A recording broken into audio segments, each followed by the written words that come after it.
Parfum apapun bentuknya di dunia tidak lebih harum daripada bau mulut kamu yang sedang berpuasa. Bau mulut seorang yang berpuasa lebih nikmat dan lebih harum di sisi Allah dibanding misik. Kalau sekarang sudah banyak produknya parfum, tapi tidak mengalahkan misik dong. Dan misik tidak akan mengalahkan terhadap bau mulut kamu.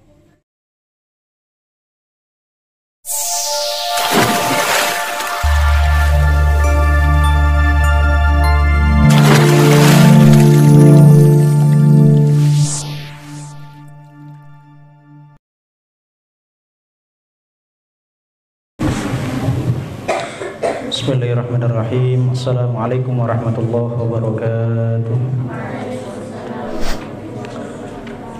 Ila hadratin Nabil Mustafa Muhammadin sallallahu alaihi wasallam wa ala alihi wa sahbihi wa jami'i dzurriyyatihi wa ahli baitihi.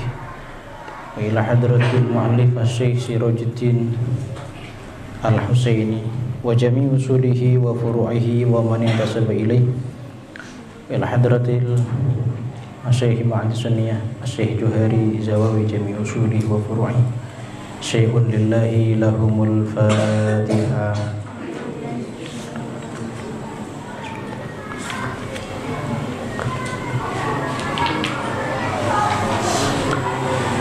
Bismillahirrahmanirrahim. Qala al-musannif rahimahullahu ta'ala, wa inna allaha ta'ala amarakum bisolat. Ini Bu ya. Bismillahirrahmanirrahim. Wa innallaha, dan sesungguhnya Allah Ta'ala, amara ialah perintah siapa Allah, kum kepada kalian semua, bisolati dengan solat. Jadi pembahasan yang kemarin, Allah itu memerintahkan kepada Nabi Yahya bin Zakaria untuk melakukan 5 hal dan menyampaikan 5 hal kepada Bani Israel. Yang pertama kemarin apa? Menyembah Allah dan tidak menyekutukan. Yang kedua perintahnya adalah sholat. Fa idza shallaitum, maka ketika sholat siapa kalian, fala taltafitu, maka jangan menoleh, jangan tolah-toleh, jangan berpaling siapa kalian. Fa innallaha, karena sesungguhnya Allah, yansubu, ialah memasang atau menghadap siapa Allah, menghadapkan Allah, wajhahu, terhadap wajahnya Allah, wajhahu, terhadap wajahnya Allah, li wajhi abdihi, kepada wajah hambanya Allah.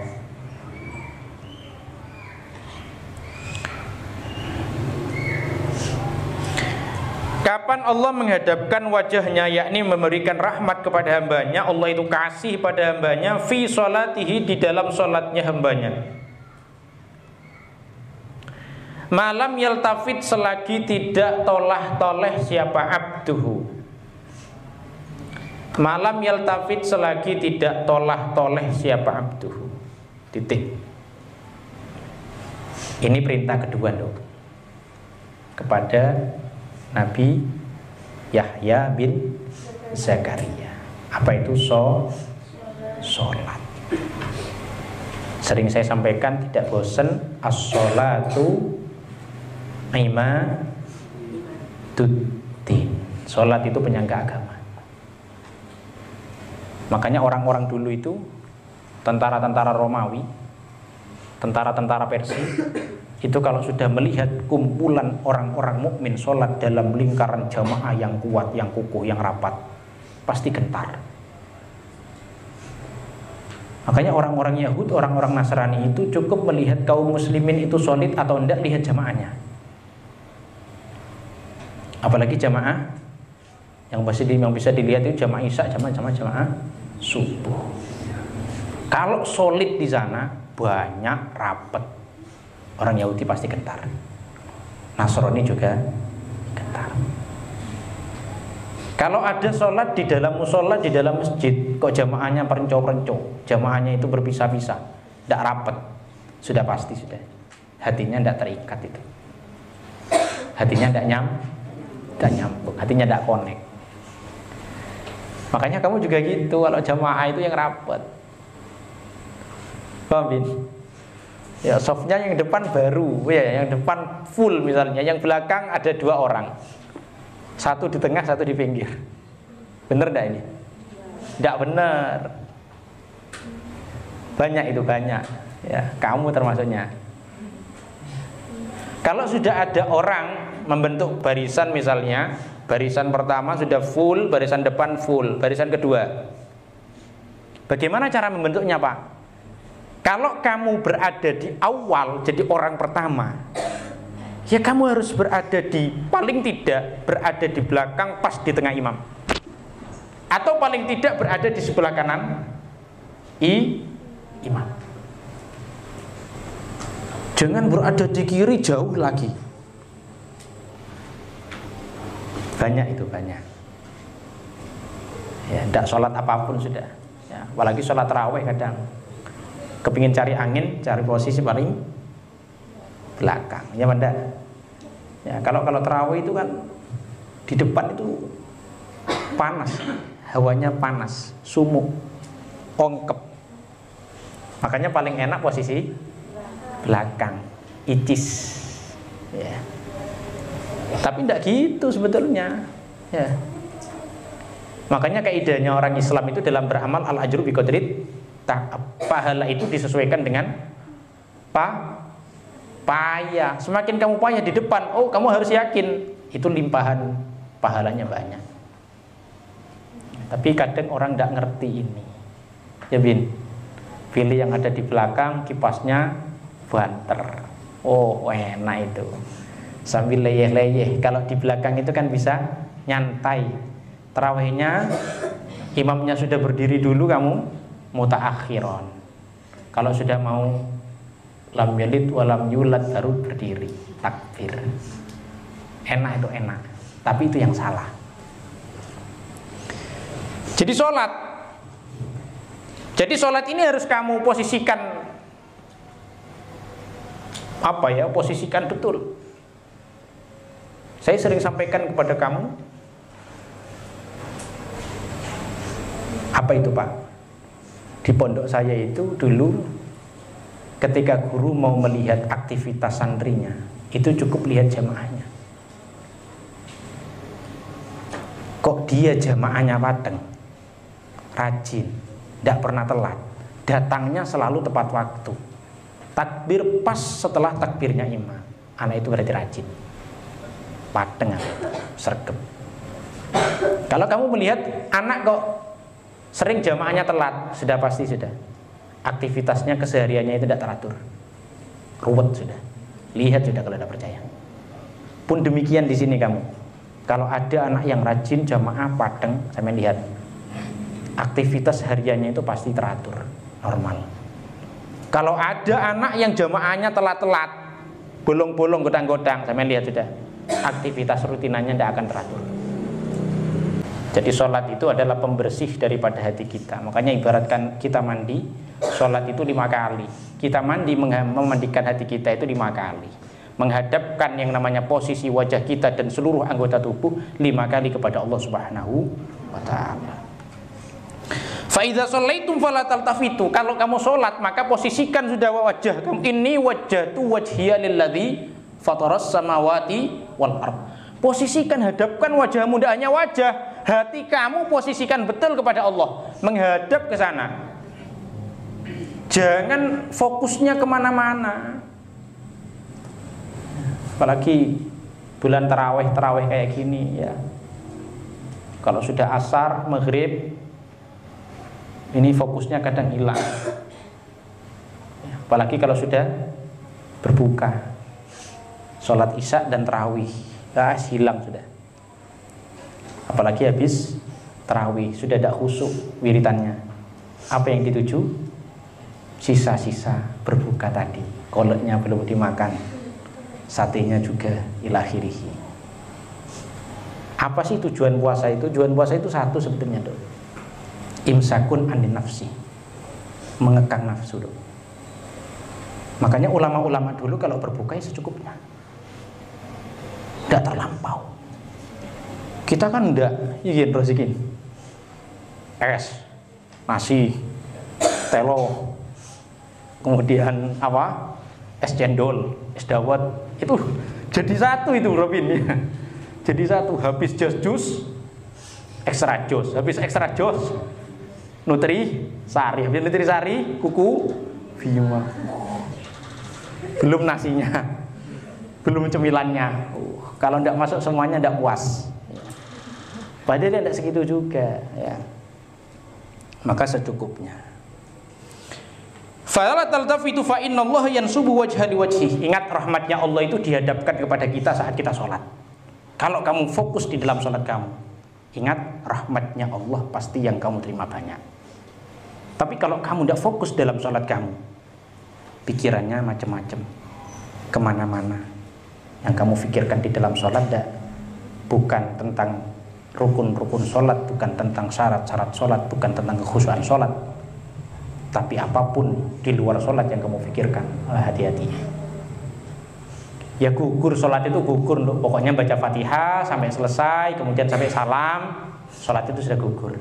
Tapi masalahnya kualitas atau pahala yang kita dapatkan itu dong. Kalau kita bicara kualitas sholat, Kanjeng Nabi itu sholatnya ya lama dong. Kita sholatnya berapa menit? Apalagi yang hafid, kalau bisa sholatnya itu 1 juz 1 rakaat. Ya benda, itu juga untuk melancarkan hafalan. Makanya saya tidak iskal ketika Sayyidina Utsman itu sholat subuh itu sampai khatam, itu tidak iskal. Khatam 30 juz. Berarti sampai duhur Pak? Ya enggak sampai duhur, Jadi banyak orang itu yang diberikan karomah Quran, karomah tentang kequr'anan, termasuknya itu baca Al-Quran hanya dalam beberapa saat tapi hatam. Dan itu sering diceritakan oleh para kiai. Termasuk saya dapat cerita dari kiai saya, ada orang yang punya karomah Quran hatam di antara sholat maghrib dan isya. Jadi membaca Al-Quran itu mulai habis maghrib sampai sampai mau isya itu hatam dong. Kira-kira masuk akal apa enggak? Kalau kita berbicara akal, waktu sempit kayak gitu, kayaknya tidak mungkin, tidak cukup. Tapi kalau sudah bicara tentang karomatul Quran, karomah kemuliaan yang diberikan kepada ahlul Quran, maka itu sangat mungkin. Sangat mungkin. Dan akhirnya ada orang yang mencoba terhadap ini untuk membuktikan. Akhirnya ditarik sama kiai itu. Ya sudah, kalau jenengan mau tahu, ayo ikut saya. Habis maghrib kemudian ambil rida, ambil sorban. Sorban itu ditelungkupkan tuh antara orang yang mendengarkan dengan yang membaca, dengan kiainya. Ditutup. Baca mulai Al-Fatihah sampai An-Nas. Pas azan isya khatam. Mulai habis maghrib sampai menjelang isya khatam. Dari juz pertama sampai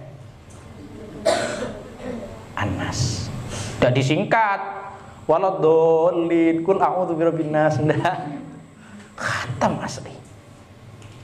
Ini adalah karomatul Quran, keramatnya Quran. Keramatnya Quran. Kita juga gitu seharusnya. Yang hafid-hafid utamanya, rezekin ya. Baca setengah juz 1 rakaat.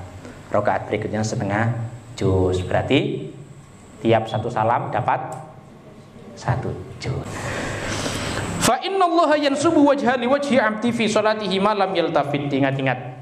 Jadi fokuskan diri kamu ketika kamu sholat, utamanya khusyukkan. Bagaimana sih caranya kita khusyuk? Kalau kelas kita khusyuk itu dok, kamu sholat tenang anggota tubuhnya, kemudian bisa mengangen-ngangen yang dibaca, itu khusyuk sudah. Bagus itu sudah. Baca Fatihah tahu maknanya, bagus. Ketika rukuk baca tasbih tahu maknanya tasbih, bagus. Ketika i'tidal baca doa i'tidal tahu maknanya, itu bagus.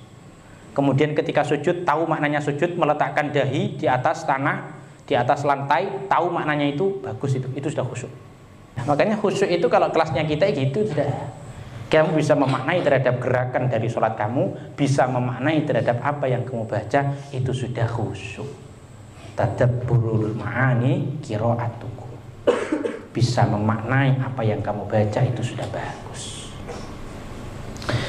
Qala al-musannif rahimahullahu ta'ala, wa amara, dan perintah Allahkum kepada kalian. Wa amara, dan perintah Allahkum kepada kalian bisyami, dengan berpuasa. Fa inna mathala dzalik, karena sesungguhnya perumpamaan itu, yakni berpuasa, kamatsali rajulin, ialah seperti perumpamaan seorang laki-laki, fi isobatin, di dalam satu kelompok,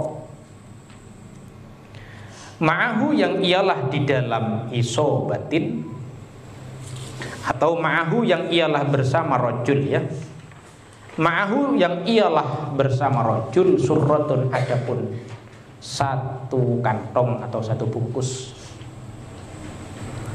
Fiha, ialah di dalam surah miskun, adapun misik. Fakulluhum, maka adapun semua. Fakulluhum, maka adapun semua apa itu? Semua orang yang ada dalam satu kelompok itu, yu'jibuhu, ialah heran. Yu'jibuhu, ialah heran. Fakulluhum, maka adapun setiap rajul yang ada di dalam isobah, yu'jibu, ialah heranhu terhadap kulluhum, apa rihuha, apa baunya misik. Wa inna rihasoimi, dan sesungguhnya baunya orang yang berpuasa, atyabu, ialah lebih harum.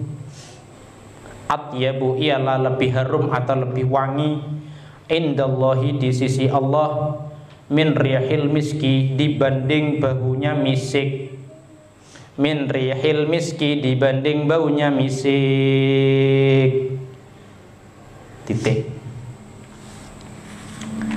Ini perintah nomor berapa ini?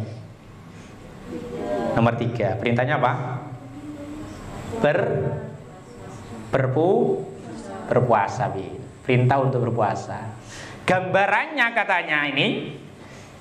katanya Allah yang disampaikan kepada Nabi Yahya bin Zakaria, gambaran orang berpuasa itu seperti satu orang laki-laki, dia itu punya misik, punya sekantong itu berisikan parfum. Jadi satu gambaran, satu orang laki-laki yang berada dalam satu komunitas, dia punya satu kantong ini berisi parfum. Pertanyaannya, kalau ada satu orang laki-laki bawa satu kantong, kemudian harumnya merebak, harumnya tertebar, harumnya wangi banget, kira-kira yang lain pada keheranan apa enggak? Pada keheranan apa enggak? Takjub apa enggak? Pingin apa enggak? Pingin. Ada Ibnu bawa satu kantong, tiba-tiba duduk di komunitas kita ngaji, enggak kita kenal, bawa satu kantong, dibuka, baunya harum. Apa yang terjadi? Maduro kelepek-kelepek. Ya kan? Saking harumnya parfum. Makanya di sini juga disebutkan wa inna rihasoim atyab indallahi minal misik. Ini luar biasa ini, Dok. Apa itu? Dalilnya ini, Bin. Bau mulut kamu itu, Bin, saat berpuasa itu lebih wangi daripada bau parfum. Parfum apapun sudah. Parfum apapun bentuknya di dunia tidak lebih harum daripada bau mulut kamu yang sedang berpuasa. Tapi jangan dibuat dalil kemudian kamu angop sama teman kamu. Ndak harum itu mulut. Ya. Ingat-ingat ini, Bin. Bau mulut seorang yang berpuasa lebih nikmat dan lebih harum di sisi Allah dibanding misik. Misik itu parfum yang sangat enak, loh. Kalau sekarang sudah banyak produknya parfum, tapi tidak mengalahkan misik, Dok. Dan misik tidak akan mengalahkan terhadap bau mulut kamu. Saya ingat hadis la khulufu famis shaim atyabu indallah minal misik. Jadi bau tak sedap dari orang yang berpuasa itu di sisi Allah itu memang wangi, Dok. Wangi. Tapi tetap dianjurkan kalau dalam fikih, ingat-ingat, dalam fikih itu tetap kita dianjurkan untuk menjaga apa? Menjaga kehormatan orang lain, ya. Kalau dalam saat berpuasa kayak gini, tetap bau mulut harus dijaga. Apa? Siwakan pagi hari setelah subuh, siwakan. Siwak, ya siwak biasa, bukan siwak odol. Kalau siwak odol tetap makruh, karena yang kamu pakai odol. Apalagi berasa stroberi, orange, itu makruh kayak gitu. Meskipun tidak tergelincirnya matahari, kalau kamu pakai itu ya makruh. Ya, siwak-siwak yang dari kayu itu, kayu siwak itu, kayu arok, itu yang kamu pakai, itu yang tidak makruh. Kalau kamu pakai pasta gigi tetap makruh. Apalagi rasa melon, enak itu ya. Apalagi sampai ditelan, tidak hanya makruh, batal puasa kamu. Paham ya? Ada gitu, ada kadangnya. Odol itu kan enak rasanya, seger apa enggak? Seger, bisa meningkatkan stamina itu. Tetap dalam Islam itu kita harus menjaga kehormatan orang lain, menjaga untuk tidak menyakiti orang lain. Termasuknya dalam saat berpuasa, dianjurkan bagi kita untuk siwakan sebelum tergelincir matahari. Agar apa? Agar tidak mengganggu orang yang saat berpuasa. Biar kita komunikasi dengan orang lain itu tidak terganggu. Jangan pakai dalil tadi, lebih wangi daripada bau misik. Akhirnya kamu tidak pakai siwak, jangan. Ya. Itu satu. Jadi puasa, dijaga betul puasa kita ya. Satu, puasa kita dijaga. Tapi kamu harus bangga, Allah itu lebih suka bau mulut kita ya di saat berpuasa. Qala al-musannif rahimahullahu taala, yang keempat, wa amaro, dan perintah siapa Allah kum terhadap kalian bis sodakoti, dengan sodakoh. Fa inna mathala dzalik, karena sesungguhnya perumpamaan itu orang yang bersodakoh, kama tsali rajulin, ialah seperti perumpamaan seorang laki-laki, asaro yang menawanhu terhadap rajul. Ngerti menawan itu ditangkap. Asarahu yang menawanhu terhadap rajul, siapa? Al-aduwu, siapa? Musuh. Perumpamaan orang yang sodako Robin seperti seorang laki-laki yang ditawan oleh musuh, ditangkap oleh musuh. Kamu perang kalah, kamu perang ditangkap. Kira-kira enak enggak? Enggak enak, apalagi mau dibunuh. Terus ditangkap mau dibunuh. Tapi gampang. Musuh itu pasti takluk kalau ada sogoan. Ya kan? Kamu mau ditinju sama temen kamu. Tinju kamu. Jangan, tak kasih coklat ya. Takluk enggak? Takluk. Jangan, tak traktir kamu habis ini makan lobster bareng. Wah, takluk.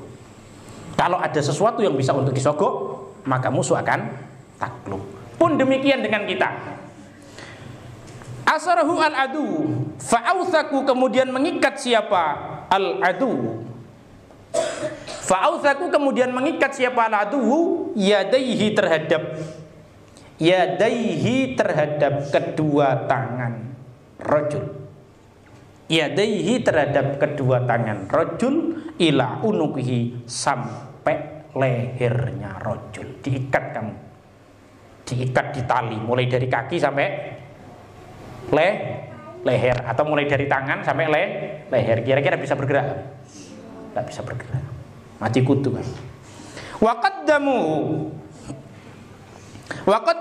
dan mempersiapkan siapa aduwuhu terhadap rajul, lihat dribu, supaya memukul siapa aduwu unuqahu, terhadap lehernya rajul. Faqala, kemudian berkata siapa rajul, ana adapun saya afdi ialah menebus siapa saya, minkum dari kalian, afdi ialah menebus siapa saya, minkum dari kalian, bil qalili, dengan hal yang sedikit, wal katsiri, dan dengan hal banyak. Fafada, kemudian menebus siapa rajul, nafsahu, terhadap dirinya rajul, minhum, dari adu. Fafada, kemudian menebus siapa rajul, nafsahu, terhadap dirinya rajul, minhum, dari adu. Titik. Wis, gambaran orang sedekah. Perintah yang keempat adalah sedekah. Apa sih sedekah itu? Memberikan apa yang kita miliki kepada orang lain, butuh atau tidak butuh, itu namanya sedekah. Jadi memberikan kepada orang lain dari apa yang kita miliki, baik orang itu butuh atau tidak butuh. Kamu sedekah pada orang kaya, waduh orang kaya kamu sedekahi, Pak tak sedekahi 1 kurma, itu bentuk sedekah. Robin, ada orang ya kayak di keliling sekarang ini ya, kamu sedekah kan, lihat ya kalau pulang besok sering kamu lihat apa? Orang-orang yang bagi pagi takjil. Yang menerima siapa? Ya orang kaya, ya orang miskin, ya orang sedang-sedang. Kadang ada orang mobil, pakai mobil dikasih, Pak buat berbuka. Ya benda. Itu adalah sedekah. Perumpamaan orang yang sedekah, katanya Allah, disampaikan kepada siapa? Nabi Yahya bin Zakaria, seperti halnya satu orang laki-laki yang ditawan oleh musuh, diikat kedua tangan sampai lehernya, sudah mau dipenggal, kemudian dia bilang, stop dulu, saya mau menebus diriku. Pakai apa kamu tebus? Pakai sesuatu yang aku miliki. Apa? Tak jamin diriku dengan uang 50 juta, tak jamin diriku dengan uang 25, tak jamin diriku dengan 10 juta, tak jamin diriku dengan 500 ribu, tapi jangan kamu bunuh saya. Kira-kira mau enggak orangnya kalau digitukan? Mau dong. Dan saya teringat ketika Sayyidah Zainab punya suaminya belum masuk Islam, suaminya musuh sama Kanjeng Nabi, suaminya ikut berperang melawan Kanjeng Nabi, akhirnya perang kalah, kena tawan sama Kanjeng Nabi. Masya Allah, Sayyidah Zainab, putrinya Kanjeng Nabi, menebus suaminya dengan cincin Sayyidah Khadijah yang diwariskan kepada Sayyidah Zainab. Nangis Kanjeng Nabi, dok. Mantunya sendiri ditebus oleh putri. Jadi putrinya Kanjeng Nabi menebus suaminya, menebus kepada Kanjeng Nabi. Masya Allah. Makanya dulu juga seperti itu. Gambaran orang yang sedekah kayak gitu, dok. Apa yang kita usahakan, yang kita berikan kepada orang lain, itu seyogyanya, itu setidaknya menjadi penjamin kita agar mizan kita, timbangan kita itu berat. Saya sampaikan kemarin, mathalul ladzina yunfikuna amwalahum fi sabilillahi kamathali habbatin ambatat sab'a sanabil fi kulli sumbulatin mi'atu habbah. Orang yang mau memberikan, menginfakkan sebagian hartanya, itu umpama dari sebutir biji. Biji apa? Biji-bijian sudah. Tahu biji padi kamu? Tahu biji padi? Kamu tanam, tumbuh, seret. Ketika sudah tumbuh, maka akan muncul yang namanya apa? Tangkai. Dari tangkai ini kemudian muncul tangkai kecil lagi. Seret. Satu tangkai kecil ini bisa ada berapa biji? Bisa ratusan, puluhan ratusan. Kamu bayangkan, Kalau satu tangkai aja ada 50. Di sini ada 7. Berapa berarti? Satu tangkai kecil isinya 350 biji. Itu satu tangkai ke sini. Seret 350. Satu tangkai berikutnya sama 350. Sudah berapa berarti? 350 kali 2 berarti 700. Itu gambaran orang sedekah. Fi kulli sumbulatin mi'atu habbah. Tiap-tiap tangkainya ada 100 bulir. 100 biji dong. Masya Allah. Makanya saya teringat, apalagi kita di bulan puasa kayak gini. Usahakan kamu bisa sedekah kepada teman kamu. Jadi kamu harus bisa merasakan seperti yang dirasakan oleh orang lain. Pun demikian, orang lain harus bisa merasakan apa yang kamu rasakan. Kamu berbuka pakai sate, orang lain sudah semuanya panggil, agar semuanya bisa merasakan sate, meskipun hanya 30. Ingat-ingat ya, musim kita sekarang, musim puasa adalah musim untuk menuai barokah, mengambil barokah, mengambil pahala sebanyak mungkin. Makanya di saat berbuka, usahakan kamu bisa memberikan buka juga untuk orang lain. Jangan memikirkan buka untuk diri sendiri, tapi juga usahakan berbagi dengan orang lain. Karena pahalanya orang yang berpuasa itu seperti diberikan kepada kamu, persis sudah seperti pahala orang yang puasa tadi, ketika kamu memberikan buka untuk orang lain. Wa amarakum wallahu a'lam. Al-Fatihah.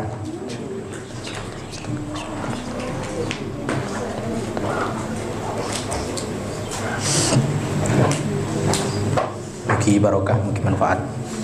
Rabbi fanfa'na bi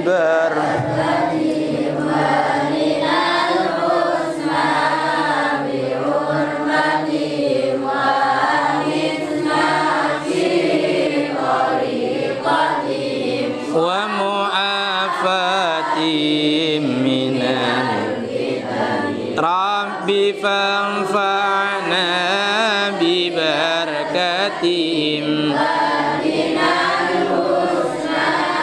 bi hurmatihim wa amitsana fi tariqatihim wa mu'afatim minan Rabbi fanfa'na bi barakatihim minal husna bi hurmatihim